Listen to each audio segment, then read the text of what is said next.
الدین الخالص. اس تاریخی مسجد میں یہ تاریخی پروگرام جو تقریباً 134 سال سے ہوتا چلا آ رہا ہے، اور ہمارے بزرگوں نے یہ جاننے کے باوجود کہ آج کی رات بہت ساری بدعات اور خرافات انجام دی جا رہی ہے، اسی رات میں اس پروگرام کو کیوں رکھا؟ گویا یہ ایک میسج تھا ہمارے بزرگوں کی طرف سے کہ ہم جواب ادھار نہیں رکھتے، ہم بدعت کا رد کرنے میں دیر نہیں کرتے. 135 سال 2 نسلیں گزر گئی، اور یہ جاننے کے باوجود کہ بدعات کم نہیں ہو رہی ہیں، بدعات بڑھ رہی ہیں.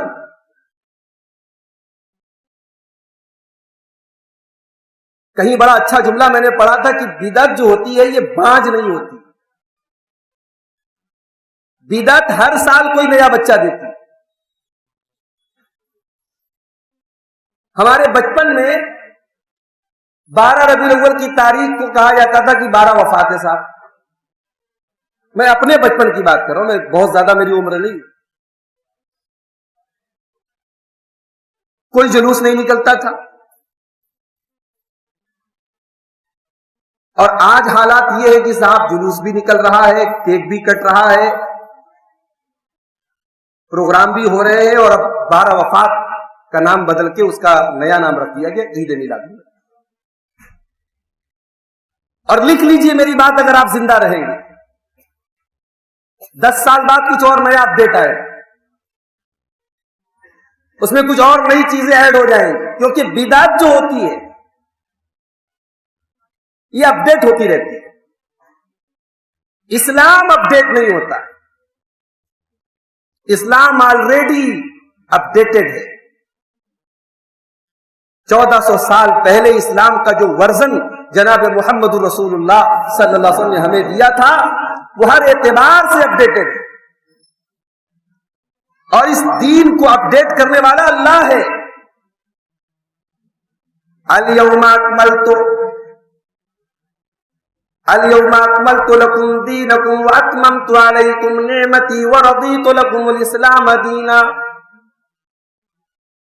یہ عرفہ کے دن یہ آیت نازل ہوئی.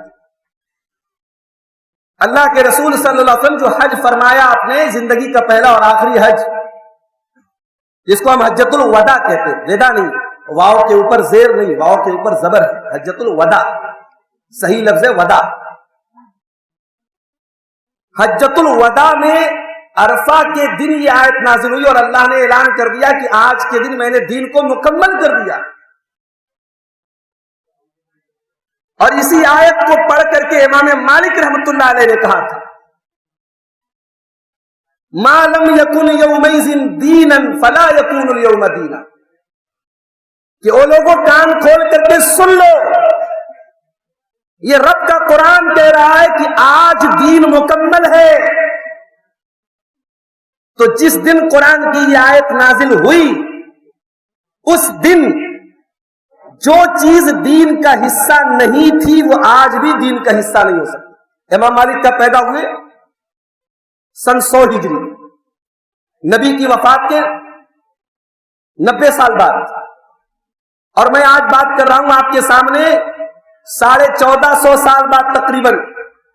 اور آج بھی امام مالک رحمت اللہ علیہ کا یہ جملہ یاد رکھو کہ جو چیز اس دن دین میں نہیں تھی وہ آج بھی دین میں. میرے بھائیوں، آج کی یہ رات ایک عظیم تہوار کے روپ میں منائی جا رہی ہے. قبرستان چمک رہے ہیں صاحب، اور قبرستان میں لوگ جا کے اپنے اپنے بزرگوں کی، اپنے باپ کی، اپنے دادا کی قبروں پہ جا کے فاتحہ پڑھ رہے ہیں، اور جو نہیں چاہ رہے اس کو چڑھا رہے کہ ارے تجھے تو اپنے باپ دادا کی جو ہے مرنے کے بعد ان کا احساس بھی نہیں ہے، دیکھ ہم لوگ ہر سال جاتے ہیں قبر. اس کے بعد صاحب جتنی بڑی بڑی مٹھائی کی دکانیں آپ دیکھ لیں، نو بنو قسم قسم کے حلوہ جات وہاں بن رہے ہیں. اس کے بعد گھروں کو سجایا جا رہا ہے، سنوارا جا رہا ہے. صاحب کون سی رات آ رہی ہے؟ شب برات کی رات آ رہی ہے. ہمارے ایک جاننے والی خاتون ہیں، ان کے یہاں کل کسی نے کہا کہ بھائی گھر میں کچھ جھاڑو وغیرہ لگا دیا جائے، صفائی کر دیا جائے. تو انہوں نے کہا نہیں آج کوئی کام نہیں ہوگا. مجھے اگر کیوں نہیں ہوگا؟ بولے یہ شبرات کا عرفہ ہے. میں عجیب لفظ میں سن کے حیران ہو گیا کہ یہ عرفہ کا جو لفظ ہے، عرفہ کہتے ہیں 9 ذی الحجہ کی تاریخ، اور اس کو اس لیے عرفہ کہتے ہیں کیونکہ اسی دن حاجی لوگ عرفات کے میدان میں جاتے ہیں. تو بھی ہم نے ایک ہی عرفہ سنا تھا، یہ جو ذی الحجہ کی 9 تاریخ کو بقرعید کے ایک دن پہلے آتا ہے، جس کو ہمارے یہاں عرف عام میں مکہ بقرعید والا دن کہتے ہیں. یہ صاحب یہ کون سا شبرات کا عرفہ آ گیا؟ اس طریقے کی نہ جانے کتنی جہالتیں، بدعت جہالت کی کوکھ سے جنم لیتی ہے. نوٹ کر لیجیے میرا یہ، جہاں علم ہوگا، جہاں قرآن و سنت پڑھا جائے گا، وہاں بدعت نہیں ہوگی. اور اسی لیے جن کو بدعت کی دکان چمکانی ہے انہوں نے منع کر کے رکھا ہے، مت پڑھو قرآن کی تفسیر، مت پڑھو حدیث کے ترجمے. ہم سے پوچھو، ہم بتائیں گے. تم مطالعہ مت کرو، تم تحقیق مت کرو. کیوں؟ تاکہ بدعت کی یہ دکانیں چمکتی رہیں. اور جب بدعت کی دکانیں چمکتی رہیں گی تو ان شکم پرور، ان پیٹو اور شکم پرور ملاؤں کی دکانیں چلتی رہیں. میرے بھائیوں، آپ ذرا غور کیجئے کہ اگر آج کی رات واقعی میں اتنی عظیم رات ہے، ماشاءاللہ صبح سے لے کے شام تک شبینہ پڑھا جا رہا ہے، پورا قرآن پڑھا جا رہا ہے، قبرستان سج رہے ہیں، ہر مسلمان بہترین کپڑا پہن کے ٹوپی لگا کے گھر سے نکل رہا ہے. اگر یہ چیز دین کا حصہ ہوتی، ارے بھائی حدیث کی کتابیں بھری ہوتی، پورے حدیث کے ذخیرے میں کوئی ایک صحیح حدیث نہیں ملتی. اور جب ہم یہ کہتے ہیں صحیح حدیث نہیں ملتی، تو ایک میرا جملہ نوٹ کر لو، حدیث کو اہل حدیث صحیح اور ضعیف نہیں کرتا ہے. حدیث کے صحیح اور ضعیف ہونے کے کچھ فارمولے ہیں، کچھ اصول ہیں، کچھ قانون ہیں جو محدثین نے بنائے کہ بھئی اگر حدیث کے اندر یہ معاملہ آیا تو حدیث ضعیف ہے. تو جب ہم یہ بولتے ہیں کہ شب برات جس کو کہا جاتا ہے اس کی فضیلت میں کوئی صحیح حدیث نہیں ہے، تو اپنے گھر سے نہیں بولتے بھائی، یہ محدثین کا جملہ ہے. اور بڑی عجیب بات یہ ہے، رمضان کا مہینہ آ رہا ہے، اس کے آخری عشرے میں کوئی ایک رات شب قدر کی رات ہے، اور اماں عائشہ فرماتی ہے کہ جب رمضان کا آخری عشرہ آتا تھا، کان رسول اللہ صلی اللہ علیہ وسلم احیا لیلہ وایقظ اہلہ وشد مئزرہ. اللہ کے پیارے نبی صلی اللہ علیہ وسلم پوری رات جاگتے تھے، اپنے گھر والوں کو جگاتے تھے، خود محنت کرتے تھے. تو جب شب قدر کے لیے نبی پورے پریوار کو جگاتے تھے، پورے صحابہ جاگتے تھے، پورا مدینہ میں ایک ماحول ہوتا تھا عبادت کا. اگر شب برات کی رات بھی ایسی ہی ہوتی تو میرے بھائی حدیثیں بھری پڑی ہوتی، پھر آپ کو ڈھونڈ ڈھانڈ کے ضعیف حدیثوں کا سہارا نہ لینا پڑتا. جن حدیثوں کو علماء نے موضوع قرار دیا آج صاحب وہ ممبر سے پڑھی جا رہی ہیں. 15 شعبان کو روزہ رکھو تو یہ ملے گا، 15 شعبان کی رات میں اتنی رکعت نماز پڑھو تو یہ ملے گا. اللہ تبارک و تعالی بدعت کرنے والوں سے کبھی خوش نہیں ہو سکتا. بدعت کرنے والا یہ کلیم کرتا ہے، یہ دعویٰ کرتا ہے کہ محمد اکرم کا دین ناقص ہے، ادھورا ہے، اور ہم بدعت کر کے اسے پورا کریں. اسی لیے جب قرآن کریم کی وہ آیت یوم تبیض وجوہ وتسود وجوہ، قیامت کے دن کچھ لوگوں کے چہرے کالے ہو جائیں گے اور کچھ لوگوں کے چہرے سفید ہوں گے، روشن ہوں گے، تو اس آیت کی تفسیر میں عبداللہ ابن عباس کہتے ہیں کہ بدعت کرنے والوں کے چہرے قیامت کے دن کالے ہو جائیں گے. اتنا بڑا پاپ ہے یہ، اتنا بڑا گناہ ہے یہ. جس نے بدعت کی اس نے محمد عربی صلی اللہ علیہ وسلم کے دین میں گڑبڑ کا کام کیا، اس نے دین کو ادھورا قرار دیا، اس نے محمد عربی کے دین کو مکمل قرار دیا. تو میرے بھائیوں، ہم یہاں بڑھیا دائی کی اس مسجد پر اس بدعت کا رد کرنے کے لیے آتے ہیں، یہ بات یاد رکھو۔ اور یہ بات 135 سال سے ہم امت کو بتا رہے ہیں کہ بھائی یہ رات عام رات ہے۔ اچھا، بعض لوگ کہتے ہیں صاحب اگر کوئی جاگ کے عبادت کر رہا ہے تو پرابلم کیا ہے؟ اگر کوئی رات میں نماز پڑھ رہا ہے تو پرابلم کیا ہے؟ اگر کوئی قبرستان میں جا کر کے اپنے بزرگوں کے لیے دعائیں مغفرت کر رہا ہے تو مسئلہ کیا ہے؟ میں بتاتا ہوں مسئلہ کیا ہے۔ اللہ کے نبی نے فرمایا کہ جمعہ کی رات کو قیام اللیل مت کرو اور جمعہ کے دن روزہ مت رکھو۔ اور یہ جو میں مسئلہ بتا رہا ہوں یہ صرف اہل حدیث کا مسئلہ نہیں، یہ سب کا متفقہ مسئلہ ہے، اس میں کوئی اختلاف نہیں ہے۔ اللہ کے رسول صلی اللہ علیہ وسلم فرماتے ہیں کہ جمعہ کی رات قیام اللیل مت کرو اور جمعہ کے دن روزہ مت رکھو۔ کیا مطلب؟ یعنی اگر آپ کو نفل روزہ رکھنا ہے تو آپ خاص طور سے جمعہ کے دن نہیں رکھیں گے، نبی نے منع کیا۔ آپ کو تہجد پڑھنا ہے، آپ ہفتے کے 7 دن پڑھیے، لیکن آپ کسی دن نہیں پڑھتے، خاص طور سے جمعہ کی رات پڑھتے ہیں، تو یہ صحیح نہیں، نبی نے منع کیا۔ کسی رات کو، کسی دن کو کسی عبادت کے لیے خاص کرنا یہ دلیل کا محتاج ہوتا ہے، اس کے لیے دلیل چاہیے۔ اسی لیے عید کے پہلے جو رات آتی ہے اس رات بھی بہت سے لوگ بڑی عبادت کرتے ہیں، نہیں کرنی چاہیے۔ اس رات میں عبادت کرنے کی کوئی فضیلت ثابت نہیں۔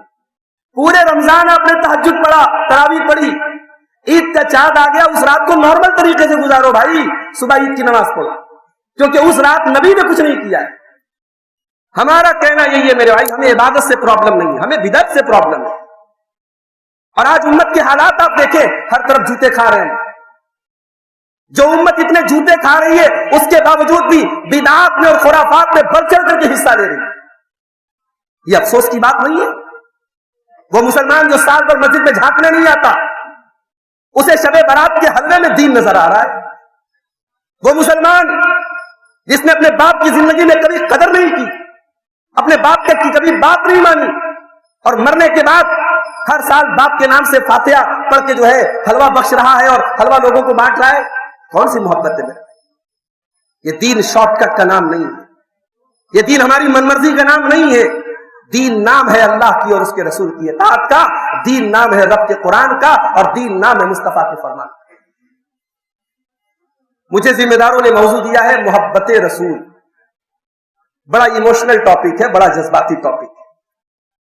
کون مسلمان ہے جو رسول سے محبت نہیں کرتا؟ مگر آج ہم 3 سوالوں کا جواب تلاش کرنے کی کوشش کریں۔ پہلا سوال، ہم رسول سے محبت کیوں کریں؟ دوسرا سوال، ہم رسول سے محبت کتنی کریں؟ اور تیسرا سوال، ہم رسول سے محبت کیسے کریں؟ بھائی محبت جو ہوتی ہے وہ 3 طریقے کی ہوتی ہے۔ ایک ہوتی ہے طبعی محبت، ماں بچے سے پیار کرتی ہے، طبعی محبت ہے، ماں بچے سے پیار کرے گی ہی، اولاد اپنے باپ سے پیار کرتی ہے، وہ طبعی محبت ہے۔ جو رشتہ داری کی بنیاد پر جو محبت ہوتی ہے وہ طبعی ہوتی ہے۔ اور ایک محبت ہوتی ہے عقلی محبت، ہمیں کسی کی کوئی بات اچھی لگ رہی ہے، کسی کی تقریر اچھی لگ رہی ہے، کسی کا انداز گفتگو اچھا لگ رہا ہے، کسی کے لکھنے کا اسٹائل اچھا لگ رہا ہے، کسی کی کتاب بہت اچھی لگ گئی، تو ہمیں اس کے علم سے، اس کے جو ہے کسی کمال کی وجہ سے ہمیں اس سے محبت ہے۔ اور ایک تیسری محبت ہوتی ہے روحانی محبت، کہ ہمیں اس سے ہمارے مذہب کی وجہ سے محبت، ہمارا مذہب کہتا ہے کہ اس سے محبت ہو۔ یہ محبت کے 3 معیار ہوتے ہیں۔ ہمارے پیارے نبی صلی اللہ علیہ وسلم کیا ہمارے رشتہ دار ہیں؟ جی ہاں۔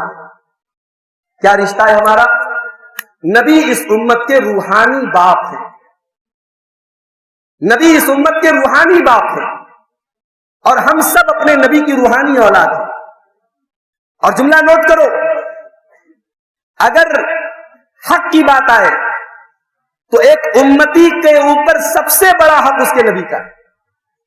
اللہ نے قرآن میں فرمایا النبی اولا بالمؤمنین من انفسہم وازواجہ امہاتہم، اے مسلمانوں تمہارے نبی تمہاری جان سے بھی زیادہ تمہارے لیے مقدم ہے۔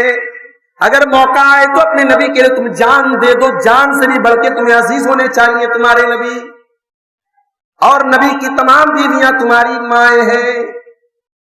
یہ سورہ احزاب کی آیت۔ تو نبی اکرم سے ہمارا ایک رشتہ تو یہ ہے امتی کا رشتہ، اور اگر ہم کسی سے محبت کرتے ہیں اس کی خوبیوں کی وجہ سے، اس کے کمال کی وجہ سے، اس کے احسان کی وجہ سے، اللہ اکبر، دنیا کے سارے کمالات کو اکٹھا کر دیا جائے تو جو تصویر سامنے آتی ہے اس تصویر کا نام ہے محمد رسول اللہ صلی اللہ علیہ وسلم۔ بات اگر جمال کی کرے، بات اگر کمال کی کرے، بات اگر اخلاق کی کرے، بات اگر کردار کی کرے، بات اگر سچائی کی کرے، بات امانت داری کی کرے، کون سا ایسا پہلو ہے جس میں میرے نبی کا کوئی ثانی؟ خوبصورتی تو ایسی تھی، حسان بن ثابت جیسے شاعر کو کہنا پڑتا ہے، وَأَحْسَنَ مِنْكَ لَمْ تَرَ قَطُّ عَيْنِي وَأَجْمَلَ مِنْكَ لَمْ تَلِدِ النِّسَاءُ خُلِقْتَ مُبَرَّعًا مِنْ كُلِّ عَيْبٍ كَأَنَّكَ قَدْ خُلِقْتَ كَمَا تَشَاءُ۔ اے میرے نبی، اے میرے حبیب، آپ تو ہر عیب سے پاک پیدا کیے گئے، آپ کے جیسا بچہ کسی ماں نے جنا نہیں، آپ کے جیسا انسان دنیا نے دیکھا نہیں، اللہ نے ایسا آپ کو بنایا ہے، ایسا لگتا ہے جیسے آپ چاہتے تھے اللہ نے ویسا بنائیے۔ حسان بن ثابت صحابی رسول کے اشعار ہیں، اتنے خوبصورت تھے، صحابہ کہتے ہم 14ویں کے چاند کو دیکھتے تھے اور ایک طرف آمینہ کے لال کو دیکھتے تھے تو ہمیں اپنے نبی کا چہرہ انور چاندنی رات کے چاند سے زیادہ خوبصورت نظر آتا۔ اس نبی کے اخلاق کی اگر بات کریں، اس نبی کے اخلاق کا لوہا تو دشمنوں نے مانا ہے، اپنوں نے تو مانا ہی مانا ہے، دشمنوں نے مانا۔ جو کٹر دشمن تھے اور جن کے پاس موقع تھا اور چانس تھا کہ اس نبی کے بارے میں کچھ غلط بول دیں، ان کو بھی کہنا پڑا نہیں، سچے تو تھے، ایماندار تو تھے، اخلاق میں تو کوئی کمی نہیں تھی، کیریکٹر میں تو کوئی کمی نہیں تھی۔ اور یہاں پر ایک بات کہنا چاہتا ہوں، نبی سے محبت کی بات آئی ہے تو ہمیں اور آپ کو اپنے گریبانوں میں جھانکنا چاہیے، اور ہمارے وہ بھائی جو آج کی رات بدعات سے اپنے آپ کو دور کرتے ہیں کہ صاحب حلوہ نہیں کھائیں گے میل حدیث ہے، ہم آج کی رات قبرستان نہیں جائیں گے میل حدیث ہے، میں ان سے بھی کہنا چاہتا ہوں معاف کرنا، جب آپ سماج میں کسی سے یہ بولتے ہیں میل حدیث ہیں تو سماج آپ کو ایک اور نگاہ سے دیکھتا ہے، آپ کی ایک ایکٹیویٹی پر نظر رکھتا ہے۔ پھر جب آپ گٹکا کھاتے ہیں، جب آپ کے منہ سے گالی کے الفاظ نکلتے ہیں، جب آپ نماز کے ٹائم ٹہلتے رہتے ہیں، تب دنیا یہ سبق بھی سیکھتی ہے کہ صاحب یہ کیسا اہل حدیث ہے۔ میرے بھائیوں، اس بڑھیا دائی کی مسجد کی تاریخ ذرا اٹھا کے دیکھنا، مولانا حیات اللہ اور مولانا حبیب اللہ بنارسی، ان بزرگوں کی محنتوں کی تاریخ جا کے مولانا یونس صاحب کی کتاب میں پڑھ کے دیکھنا، ان بزرگوں کی محنتوں کا پھل آج ہم کھا رہے ہیں، ورنہ اس بنارس کی سرزمین پر حدیث کا نام لینا اور آمین زور سے بولنا اپرادھ تھا۔ اسی مدن پورہ کی الو کی مسجد میں ایک اہل حدیث نے زور سے آمین کہہ دی، اس کو مارا گیا، مقدمہ دائر ہوا، اور جسٹس تھے جسٹس محمود سر سید احمد خان کے صاحبزادے، انہوں نے تمام فریقین کا جو ہے دلائل کا جائزہ لینے کے بعد فیصلہ دیا کہ نہیں صاحب، وہ جس نے آمین زور سے کہی ہے حدیث کی روشنی میں کہی ہے، اس کو آمین زور سے کہنے کا حق ہے۔ یہ بنارس وہ سرزمین تھی میرے بھائی جہاں آمین زور سے کہنے پر مسجدوں سے نکال دیا جاتا۔ آج اگر یہاں پر آپ بیٹھ کر کے قرآن و حدیث کی بات کر رہے ہیں، یہ آپ کے بزرگوں کی محنتوں کا نتیجہ ہے۔ اللہ کے واسطے اپنے مسلک کی جو شناخت ہے اس کو برباد نہ کرو میرے نوجوان۔ آپ کا حلیہ، آپ کا لباس، آپ کا چہرہ مہرا، آپ کے اٹھنے بیٹھنے کا اسٹائل، اگر آپ اپنے آپ کو اہل حدیث کہتے ہیں تو آپ کا سراپا اور آپ کی اٹھک بیٹھک، آپ کی پوری زندگی حدیث رسول کے سانچے میں ڈھلی ہونی چاہیے۔ جب آپ کاروبار کریں تو دنیا کہے کہ ہاں اہل حدیث ایسے ہوتے ہیں، ایماندار ہوتے ہیں، سچے ہوتے ہیں، بات کے پکے ہوتے۔ نماز کا ٹائم آئے، آپ کی گدی بند ہو جائے، آپ کا کاروبار بند ہو جائے اور آپ مسجد میں آئے، لوگ پوچھے صاحب یہ کیا ہوا، تو دنیا کہے کہ ہاں یہ واقعی میں قرآن و حدیث پہ چلنے والا ہے، یہ اہل حدیث ہے۔ رب کا قرآن کہتا ہے رجال اللہ تلہیہم تجارۃ ولا بیع عن ذکر اللہ، اللہ کے نیک بندے اپنے کاروبار کو چھوڑ کے نماز پڑھتے ہیں۔ میرے بھائیوں، جب ہم اپنے آپ کو اہل حدیث کہتے ہیں، اس کندھے پر بہت بڑی ہم ذمہ داری اپنے کندھے پر لاتے ہیں، اس ذمہ داری کا احساس پروگرام میں آ جانا اور علماء کی تقریر سن لینا یہ اہل حدیثیت نہیں ہے۔ اپنی زندگی کو اہل حدیث، اپنے آپ کو سچا اہل حدیث بنا۔ محبت رسول کی ہم بات کر رہے ہیں، نبی کا اخلاق کیسا تھا؟ اللہ کے نبی کے اوپر قرآن کی پہلی آیت نازل ہوتی ہے، آپ گھبرائے اپنے گھر آتے ہیں، حضرت خدیجہ رضی اللہ تعالیٰ عنہ سے آپ کہتے زملونی خدیجہ مجھے چادر اڑا دو، گرمی کا موسم ہے لیکن آپ کو پسینہ، آپ تھرتھرا رہے، کانپ رہے، اور آپ کہتے جلدی سے چادر لے آؤ، کمبل لے آؤ۔ حضرت خدیجہ کمبل لا کے دیتی ہیں، سارا واقعہ حضرت خدیجہ کو آپ سناتے ہیں، اور سنانے کے بعد آپ کہتے ہیں خدیجہ لقد خشیت علی نفسی، مجھے ڈر ہے اپنی جان کا۔ اے خدیجہ، اتنی بڑی ذمہ داری اللہ تعالیٰ نے میرے کندھوں پر ڈالی ہے، اس ذمہ داری کو میں کیسے پورا کروں گا؟ مجھے ڈر ہے میری جان نہ چلی جائے۔ وہ لوگوں کیا جواب دیا تھا حضرت خدیجہ نے؟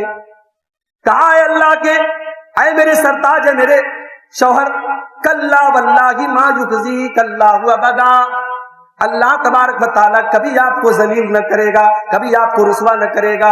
انک لتصل الرحم وتقری الضیف، انک لتصل الرحم وتکسب المعدوم وتقری الضیف وتعین علی نوائب الحق۔ اے میرے سرتاج، آپ تو غریبوں کے ماوا ہیں، آپ تو یتیموں کے ملجا ہیں، آپ تو بے سہاروں کے سہارا ہیں۔ اے میرے سرتاج، اللہ تعالیٰ نے اگر یہ ذمہ داری آپ کے کندھوں پر ڈالی ہے تو اللہ ضرور اس ذمہ داری کو پوری کرائے گا۔ یہ اخلاق تھا میرے، یہ نبی ہونے کے پہلے کا اخلاق ہے، ابھی یہ نبوت کا اعلان کرنے کے پہلے کا اخلاق ہے۔ اب نبوت کے بعد، نبوت کے اعلان کے بعد آپ کا اخلاق کیسا تھا؟ آپ فتح مکہ کا موقع یاد کیجیے۔ آج ہندوستان کے حالات آپ دیکھ رہے ہیں، نفرت کی کھیتی کو کتنا محنت سے پانی دیا گیا، اور آج نفرت کی کھیتی آج کتنا مضبوط درخت بن چکی ہے، ہم دیکھ رہے ہیں۔ مگر ہمارے سامنے ہمارے نبی کا آئیڈیل اسوہ بھی ہمارے سامنے ہونا چاہیے۔ مکہ میں جن لوگوں نے آپ کے اوپر رہنا دوبر کر دیا، نماز کی حالت میں آپ کے اوپر آپ کی گردن دبانے کی کوشش کی، آپ کے اوپر گندگی لا کے ڈالی، آپ کو مکہ سے نکلنے پر مجبور کیا، اسی مکہ کی سرزمین پر جب آپ فتح مکہ کے موقع پر داخل ہوئے اور وہی تمام لوگ آپ کے سامنے کھڑے ہیں اور آپ کو پورا کنٹرول حاصل ہے، ان کو جان سے مار دیں، ان کو سزائے موت دے دیں، ان کی زندگی کا فیصلہ کر دیں، تو میرے نبی کیا فرماتے ہیں؟ لا تثریب علیکم اليوم اذهبوا انتم الطلقاء، جاؤ محمد اکرم کسی سے انتقام نہیں لیں گے، جاؤ تم سب کے سب آزاد۔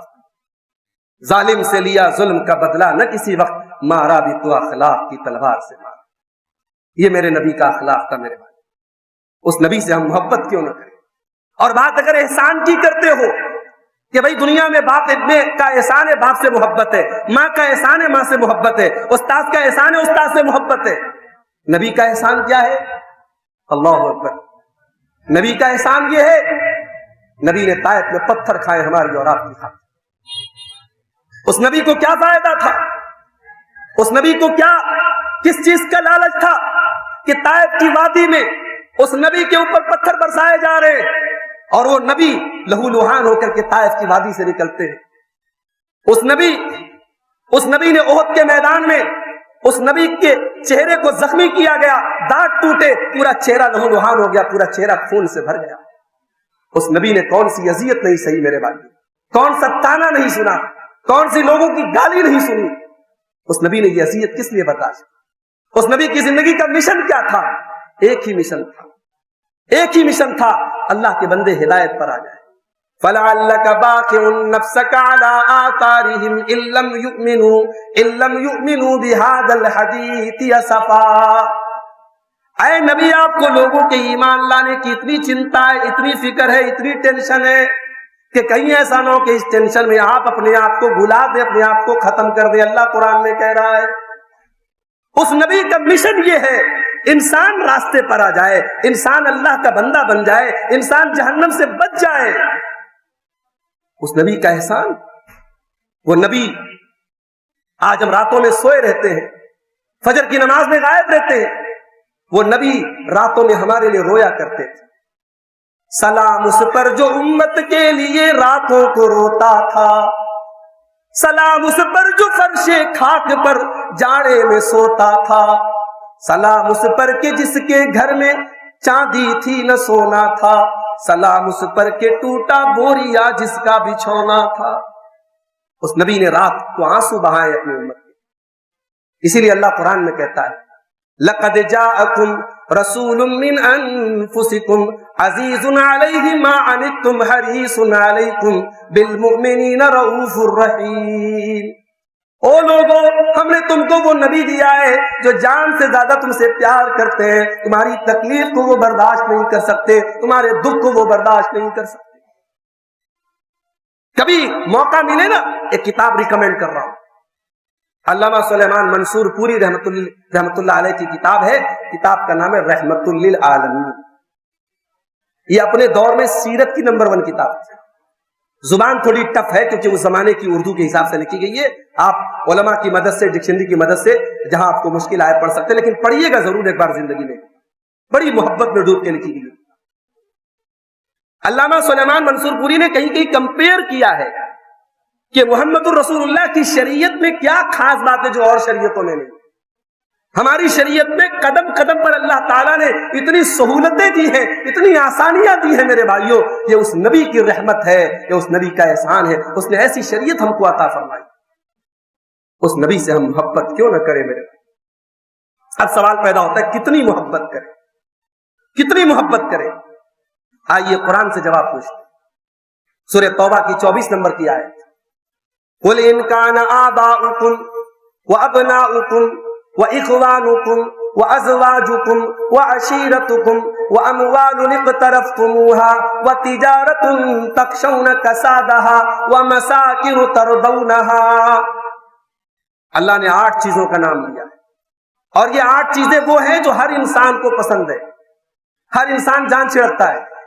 قُلْ إِنْ كَانَ آبَاؤُكُمْ، اے نبی آپ کہہ دیجئے تمہارے باپ دادا، وَأَبْنَاؤُكُمْ تمہارے بیٹے، وَإِخْوَانُكُمْ تمہارے بھائی، وَعَشِيرَتُكُمْ تمہارا خاندان، وَأَزْوَاجُكُمْ تمہاری بیوی، وَأَمْوَالٌ اقْتَرَفْتُمُوهَا تمہارا وہ مال جس کو تم کماتے ہو، وَتِجَارَةٌ تَخْشَوْنَ كَسَادَهَا اور وہ بزنس جو جس کے مندی سے تم ڈرتے ہو، وَمَسَاكِنُ تَرْضَوْنَهَا اور وہ مکان جس سے تم بہت پیار کرتے ہو.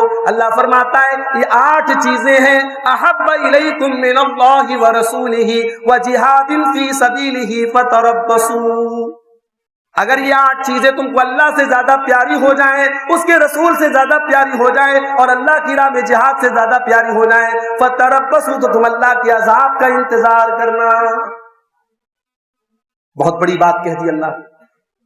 اگر آپ کا کاروبار، آپ کے بیوی بچے، آپ کی مال و دولت اگر اللہ سے بڑھ کے ہے، رسول سے بڑھ کے ہے، اور اللہ کی راہ میں جہاد سے بڑھ کے ہے، تو اللہ کہہ رہا ہے میرے عذاب کا انتظار. اب ذرا غور کر لینا کہ زندگی میں کتنے ایسے موقع آتے ہیں جب اللہ اور اس کے رسول کے مقابلے میں ہم اپنے کاروبار کے منافع کو ترجیح دیتے ہیں، جب اللہ اور اس کے رسول کے مقابلے میں اپنے بیوی بچوں کے مفاد کو ترجیح دیتے ہیں، جب اللہ اور اس کے رسول کے مقابلے میں اپنے گھر مکان کو ہم ترجیح دیتے ہیں. میرے بھائیوں، رسول سے محبت سب سے زیادہ ہونی چاہیے. اب آئیے ہمارے موضوع کا دوسرا پوائنٹ، محبت رسول کے تقاضے کیا ہیں. ہر محبت کا ایک تقاضا ہوتا ہے. ماں سے بہت محبت ہے اور بیوی سے بھی بہت محبت ہے، لیکن بیوی سے محبت کے تقاضے الگ ہیں اور ماں سے محبت کے تقاضے الگ ہیں. رسول سے محبت کے تقاضے کیا ہیں؟ پہلا تقاضا ادب پہلا قرینہ ہے محبت کے قرینوں میں. رسول سے محبت ہے، رسول کا ادب ہونا چاہیے. رسول اکرم صلی اللہ علیہ وسلم کا نام لیا جائے، آپ کی بات بیان ہو تو آپ کی حدیث جب پڑھی جائے تو آپ اس کو عام لوگوں کی بات کی طرح نہ لیں. نبی کی حدیث پڑھی جائے، اٹینشن ہو جائیں، آپ کان کھڑے ہو جائیں، اور جب آپ نبی کی حدیث سنیں تو اس کے بعد کوئی اگر مگر چوں چرا ایسا ہے ویسا ہے یہ کہا وہ کہا، یہ سب کچھ نہیں چلے گا. رسول سے محبت ہے تو رسول کا ادب ہونا چاہیے.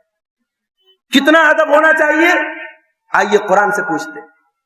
یا ایھا الذین آمنوا لا ترفعوا اصواتکم فوق صوت النبی ولا تجہروا له بالقول کجہر بعضکم لبعض ان تحبط اعمالکم وانتم لا تشعرون. اے ایمان والو، نبی کی آواز سے تمہاری آواز اونچی نہیں ہونی چاہیے.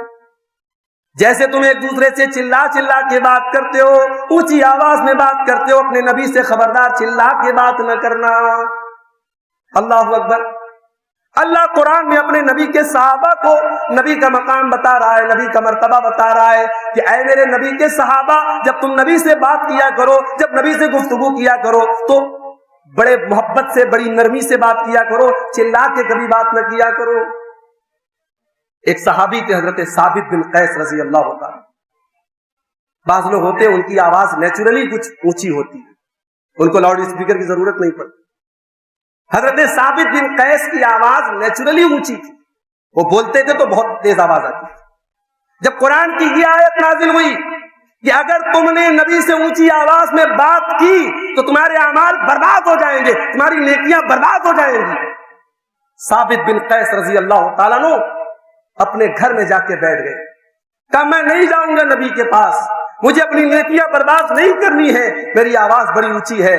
قرآن کہہ رہا ہے تم نے نبی سے اونچی آواز میں بات کی تو تمہاری نیکیاں برباد ہو جائیں گی۔ اللہ کے پیارے نبی صلی اللہ علیہ وسلم کو پتا لگا، آپ نے بلایا، کہا ایسی کوئی بات نہیں ہے، تو اس کے لیے ہے جو بدتمیزی سے اونچی آواز میں بات کرے، تمہاری تو نیچرل آواز۔ تو یہ ادب ہوتا ہے میرے نبی کا ادب کریں آپ، نبی کے نام کا ادب کریں آپ۔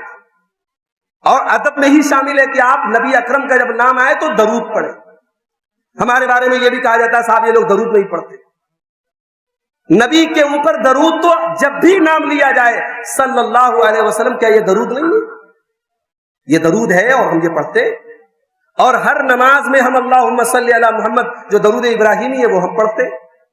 ہاں صاحب، ہم درود کے بنے بنائے جو ریڈی میڈ الفاظ ہیں، درود تاج، درود لکھی، درود کروڑی، درود فلاں، درود فلاں، یہ سب ہم نہیں پڑھتے صاحب، وہ ثابت نہیں ہے۔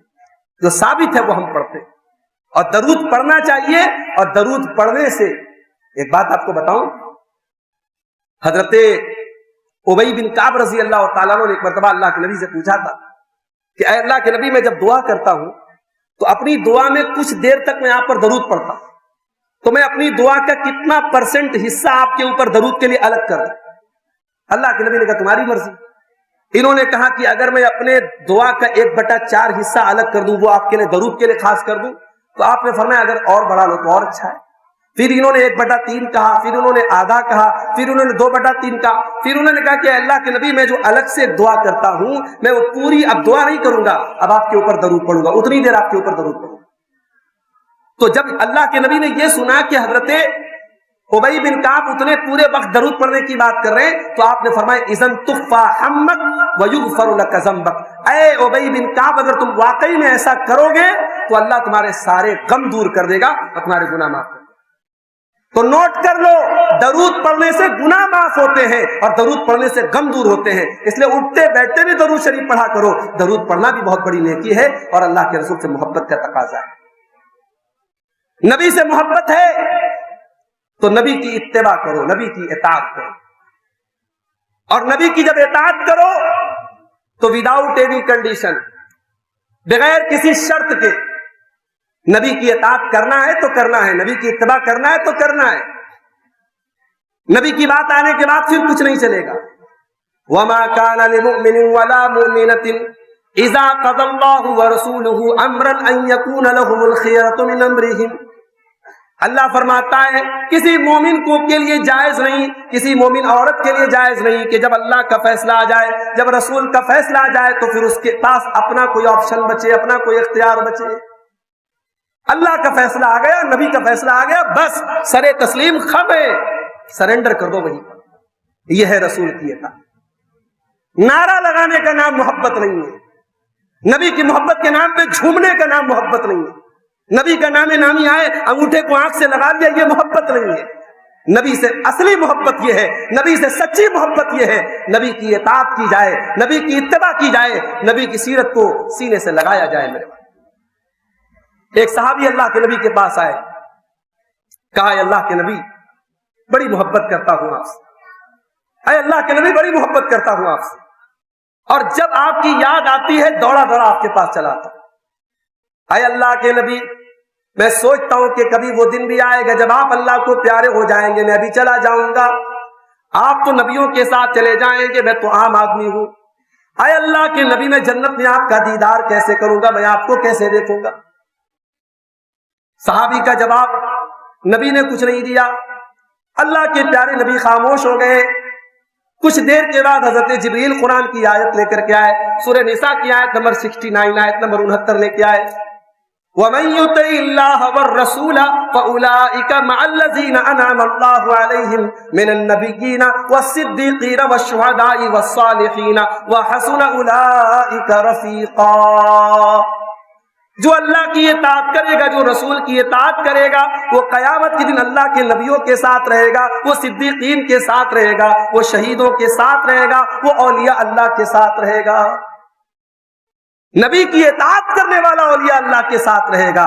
شرک کرنے والا، بدعت کرنے والا، قبر پہ جا کے اگربتی سلگانے والا اولیاء اللہ کے ساتھ نہیں رہے گا. وَمَن يُطِعِ اللَّهَ وَالرَّسُولَ، جو اللہ کی اطاعت کرے گا، جو رسول کی اطاعت کرے گا، وہ اللہ کے نبیوں کے ساتھ رہے گا. تو نبی سے سچی محبت یہ ہے کہ نبی کی اطاعت کی جائے. اور صحابہ کرام نے مثال قائم کر کے ہم کو دکھائی. صحابہ کرام نے نمونہ قائم کر کے دکھایا کہ نبی کی اطاعت کیسے کی جاتی ہے، نبی کی اتباع کیسے کی جاتی ہے. بہت سارے واقعات ہیں، میں تفصیل میں نہیں جانا چاہتا.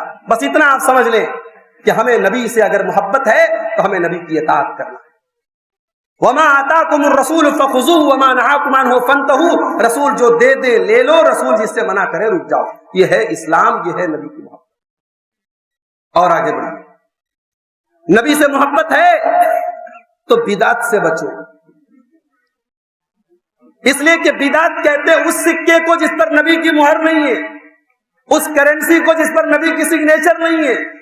جو بدعت کرتا ہے وہ مارکیٹ میں نقلی نوٹ چلانے کی کوشش کر رہا ہے، اور نقلی نوٹ چلانے والا سرکار کا مجرم ہوتا ہے. دین میں بدعت کرنے والا نبی اکرم کا مجرم ہے، اللہ کا مجرم ہے، رسول کا مجرم ہے میرے پیارے.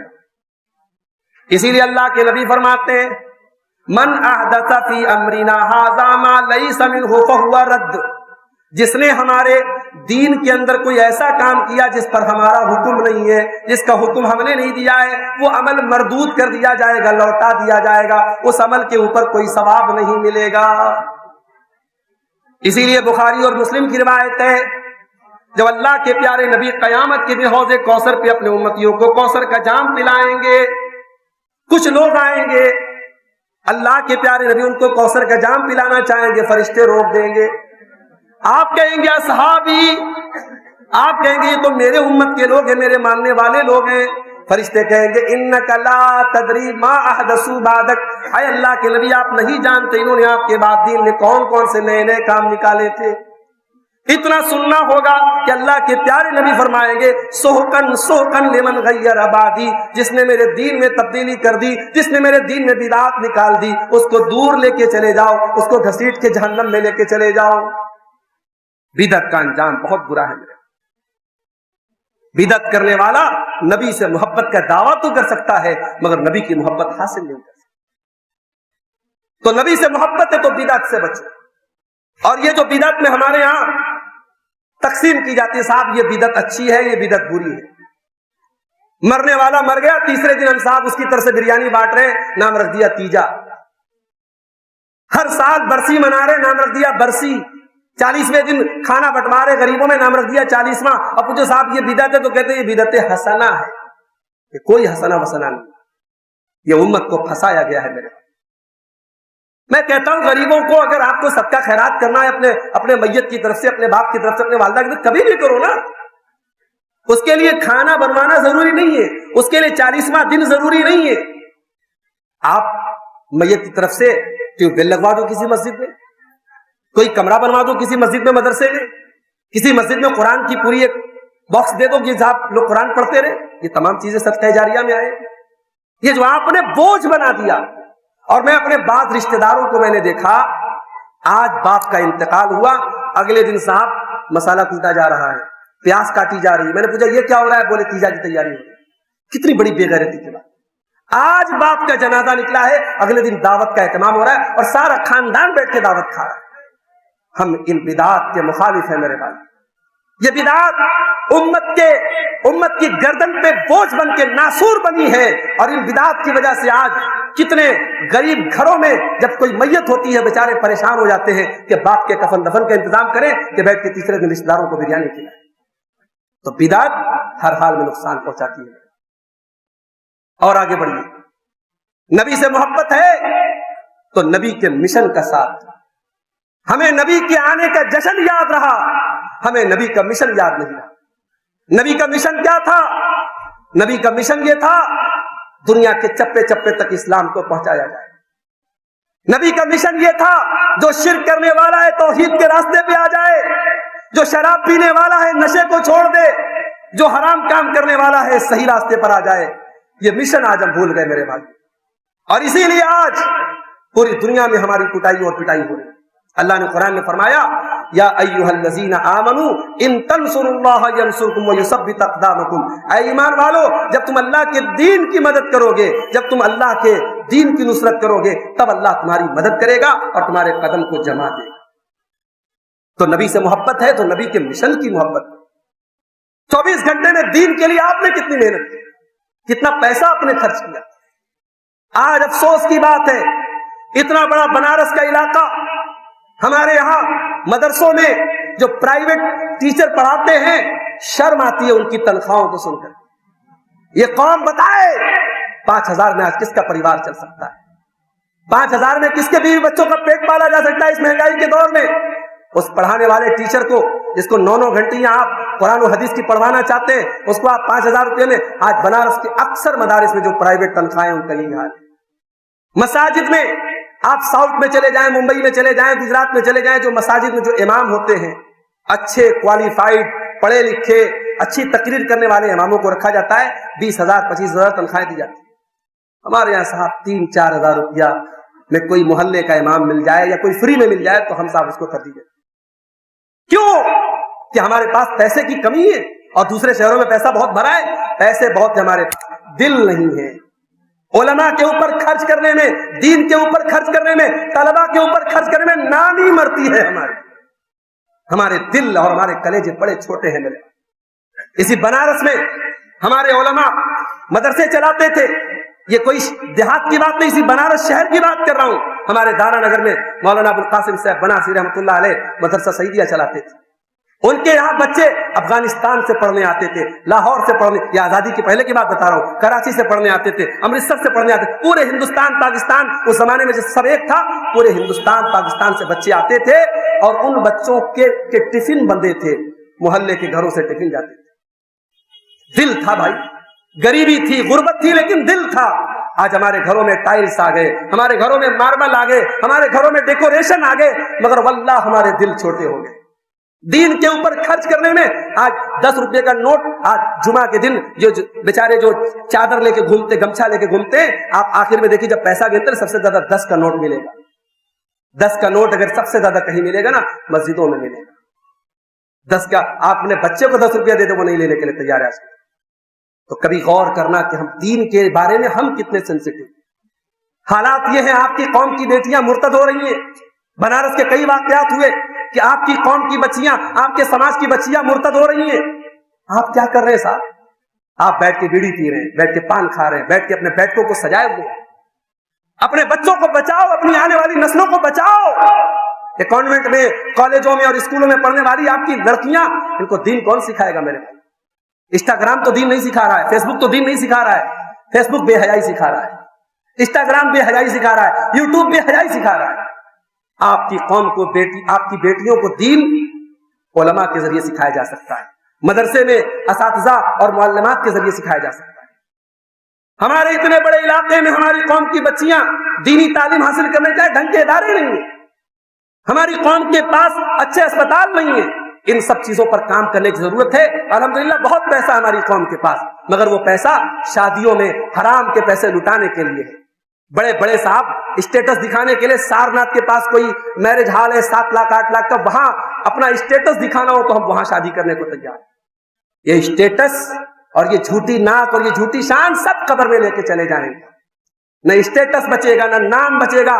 بڑے بڑے جگادری, بڑے بڑے حاجی صاحب, بڑے بڑے دھنا سیٹ آج قبر کی مٹی کے نیچے اپنے عمل کے ساتھ اللہ کی بارگاہ میں جا چکے ہیں. اپنے بچوں کے عقیدوں کو بچاؤ, اپنی بیٹیوں کی عقیدوں کو بچاؤ. میں منع نہیں کرتا کانوینٹ میں پڑھاؤ, اسکولوں میں پڑھاؤ, کالجوں میں پڑھاؤ, مگر بنیاد اتنی مضبوط کر دو اپنی بچیوں کی, اپنے بچوں کی کہ وہ کہیں بھی چلا جائے. آپ دیکھیں میری ملاقات ایسے نوجوانوں سے بھی ہوتی ہے. ابھی میرے پاس ایک فون آیا تھا کلکتہ سے, لڑکا انجینئر ہے, 1.5 لاکھ روپے مہینہ کما رہا ہے, ماشاءاللہ چہرے پر پوری مکمل شرعی داڑھی ہے, 5 ٹائم کا نمازی. لڑکے کے باپ نے کروڑوں کی پراپرٹی حرام پیسے کی بنائی ہے. لڑکا فون کر کے مجھ سے پوچھ رہا ہے کہ مولانا یہ پراپرٹی میں اس کو استعمال نہیں کرنا چاہتا, اس کا میں کیا کروں؟ یہ ہے کلیجہ آج ہمارے نوجوانوں میں, یہ کلیجہ ہے آج ہمارے اندر. یہ دین, انجینئرنگ پڑھنے کے باوجود دین کی یہ محبت کیوں ہے؟ کیونکہ بنیاد مضبوط ہے میرے پاس. اپنے بچوں کو مسجد سے جوڑو, اپنے بچوں کو علماء سے جوڑو, اپنے بچوں کو مساجد میں مکتب کا بہترین نظام قائم کرو. اور ہر مسجد میں الحمدللہ اہل حدیث کی مسجد میں ایک زمانے سے عورتوں کا انتظام ہے. بڑی گالیاں ہم نے سنی, بڑے تانے ہم نے سنے کہ صاحب یہ ہوتا ہے وہ ہوتا ہے, مگر آج دوسرے مسلک کے علماء بھی دبی دبی زبان میں کہنے لگے نہیں صاحب اب حالات بہت خراب ہے, اب عورتوں کا انتظام ہونا چاہیے مسجد. ہم نے ہمیشہ کہا کہ آپ سپریٹ انتظام رکھو, اور جمعہ کے دن خطبہ ہوتا ہے آدھا گھنٹے کا. آدھا گھنٹے کا یہ خطبہ اگر آپ کے گھر کی عورتیں سنیں گی, سال میں 52 مرتبہ سنیں گی, دین کی بہت ساری باتیں سیکھیں گی. میرے بھائیوں آج الحمدللہ ہمارے یہاں جو عورتیں مسجدوں میں آتی ہے جمعہ میں, ان کی دین کی نالج بہت اچھی ہوتی ہے اور دین کے بارے میں بہت کچھ وہ جان لیتی ہے. تو ہمیں اس پر کام کرنے کی ضرورت ہے اگر ہمیں اپنے نبی سے محبت ہے. اور آخری بات بیان کر کے بات ختم کرتا ہوں, نبی سے اگر محبت ہے میرے بھائی, تو جن سے نبی محبت کرتے تھے ان سے بھی ہمیں محبت کرنا ہے. نبی کن سے محبت کرتے تھے؟ نبی اپنے صحابہ سے محبت کرتے. اب جب صحابہ کی بات آئی تو بٹوارا نہیں کرنا کہ صاحب حضرت علی کے ساتھ جو لوگ تھے ہم ان سے محبت کریں گے, حضرت معاویہ کے ساتھ جو تھے ہم ان سے محبت نہیں کریں. تو کون ہوتا ہے بٹوارا کرنے والا؟ تیری اوقات کیا ہے؟ صحابہ کے بیچ میں جھگڑے ہوئے, ٹھیک ہے انسان تھے وہ, ہم کہاں کہتے ہیں معصوم. جھگڑے ہوئے, جنگ ہوئی. اب اس جنگ میں کون صحیح تھا کون غلط تھا, تو ہے کون, تیری اوقات کیا ہے, تو کون ہوتا ہے طے کرنے والا؟ جب میرے نبی نے طے نہیں کیا, جب اس دور کے بڑے بڑے صحابہ جو موجود تھے, اور یہ میرا جملہ نوٹ کر لو, صحابہ کے بیچ میں جب جنگ ہوئی تو خود صحابہ کی ایک بڑی جماعت ایسی تھی جو اس جنگ میں انوالو نہیں ہوئی, اس جنگ میں شامل نہیں ہوئی. انہوں نے کہا نہیں صاحب یہ فتنہ ہے ہمارے لیے, ہم اس جنگ میں نہ ہم علی کے ساتھ جائیں گے نہ معاویہ کے ساتھ جائیں گے. تو اس سے ان سے بڑا سمجھدار ہو گیا, نبی کے صحابہ سے بڑھ کے تو صحابہ کو چاہنے والا ہو گیا. واللہ ہمیں حضرت علی سے بھرپور محبت ہے, ہمیں حضرت معاویہ سے بھرپور محبت ہے. ہم علی کو علی کے مقام پہ رکھتے ہیں, معاویہ کو معاویہ کے مقام پہ رکھتے ہیں, رضی اللہ عنہم اجمعین. سارے صحابہ ہمیں پیارے. ہمارا نہ حضرت علی سے کوئی رشتہ ہے نہ حضرت معاویہ سے کوئی رشتہ ہے, ہمارا ان سے رشتہ ہے تو اس بنیاد پر رشتہ ہے, یہ نبی کے چہتے ہیں, یہ نبی کے پیارے ہیں اور نبی ہم کو پیارے. تو جس کو نبی سے پیار ہے اس کو نبی کے پیاروں سے پیار ہونا چاہیے. اور یاد رکھو اہل حدیث کا عقیدہ سن لو, میں اس علاقے میں بیٹھا ہوں, اس محلے میں بیٹھا ہوں, پوری ذمہ داری کے ساتھ کہہ رہا ہوں, اہل حدیث صحابہ کی محبت کا نام ہے اور اہل حدیث اہل بیت کی محبت کا نام ہے. واللہ ہم سے آ کے پوچھو, اہل بیت کی محبت پر جمعہ کا خطبہ اسی بڑھیا دائی کے ممبر سے میں دینے کو تیار ہوں. ہمیں کسی کے سرٹیفکیٹ کی ضرورت نہیں ہے. ہمیں حضرت علی سے بھی محبت ہے, حسن و حسین سے بھی محبت ہے, سیدہ فاطمہ سے بھی محبت ہے, مگر ہاں ہماری محبت میں کوئی تبرہ نہیں ہے, ہماری محبت میں کوئی بغض نہیں ہے. ہمارے دونوں ہاتھ میں لڈو ہیں, ہم علی والے بھی ہیں, ہم ابو بکر والے بھی ہیں, ہم صحابہ والے بھی ہیں, ہم اہل بیت والے بھی ہیں. اور میرا رب قیامت کے دن پوچھے گا تو نے علی سے محبت کیوں کی؟ ہم کہیں گے اللہ علی تیرے نبی کا پیارا تھا. اللہ پوچھے گا تو نے ابو بکر سے محبت کیوں کی؟ ہم کہیں گے اللہ ابو بکر تیرے نبی کے ساتھ یار غار تھا. اللہ پوچھے گا تو نے عائشہ سے محبت کیوں کی؟ ہم کہیں گے اللہ اما عائشہ تیرے نبی کی بڑی محبوب بیوی تھی. میرے بھائیوں جن جن سے نبی پیار کرتے تھے ان سے ہم پیار کرتے. تو محبت رسول کے یہ تقاضے ہیں میرے, ان کو اپنے ذہن و دماغ میں بٹھاؤ. اور یہاں سے جب گھر کو جاؤ تو کبھی غور کرنا اور کبھی سوچنا, جو نبی تمہارے لیے راتوں کو رویا کرتے تھے اور جس نبی کے تم پر انگنت احسانات ہیں, اس نبی کے تعلق سے آپ کیا کرتے؟ جو جب سیلون میں جا کر اپنی داڑھی کو نائی سے کہہ کر کے جب مڑوانا تو سوچنا کہ تمہارے نبی نے منع کیا تھا کہ داڑھی کو ہاتھ مت لگانا, داڑھی کو چھوڑ دے. جب فرض نماز کا ٹائم آ جائے اور تم اپنی گدیوں پر بیٹھ کے اپنے کاروبار میں لگے رہنا تو یاد کرنا کہ تمہارے نبی نے اپنے انتقال کے پہلے کہا تھا الصلاۃ الصلاۃ, اے میری امت کے لوگوں نماز کا خیال کرنا. میرے بھائیوں نبی سے پیار ہے تو نبی کی تعلیمات کو اپناؤ, نبی کی سیرت کو اپناؤ, نبی کے کردار کو اپناؤ. اس کے بغیر ہم جنت میں نہیں جا سکتے, اس کے بغیر ہم کامیاب نہیں ہو سکتے. اللہ سے دعا ہے رب العالمین صحیح معنوں میں ہم سب کو رسول اکرم سے محبت کرنے والا بنا دے. رب العالمین ہمارے وہ بھائی جو ہمارے مسلک کے متعلق، ہمارے منہج کے متعلق بہت سارے جھوٹے اور غلط فہمیوں میں اور بہت سارے جو ہے پروپیگنڈے کے شکار ہیں، اللہ ان کو صحیح سمجھ عطا فرمائے۔ اللہ ہمارے ان بھائیوں کو جو آج کی رات کسی بھی طریقے کی بدعت میں مبتلا ہیں، ہمارے وہ بھائی ہیں، ہمیں ان سے محبت ہے، واللہ ہمیں ان سے محبت ہے، ہم ان کی خیر خائی میں یہ باتیں کہہ رہے ہیں، کسی پر طنز کرنا، کسی سے دشمنی نہیں ہماری، ہم یہ چاہتے ہیں کہ وہ بھی آ جائیں، رسول کے طریقے پر آ جائیں، سنت پر آ جائیں، بدعت کو چھوڑ دیں۔ اللہ ان کو اس کی توفیق عطا فرمائے، آمین۔ وآخر دعوانا ان الحمد للہ رب العالمین، والسلام علیکم ورحمۃ اللہ وبرکاتہ۔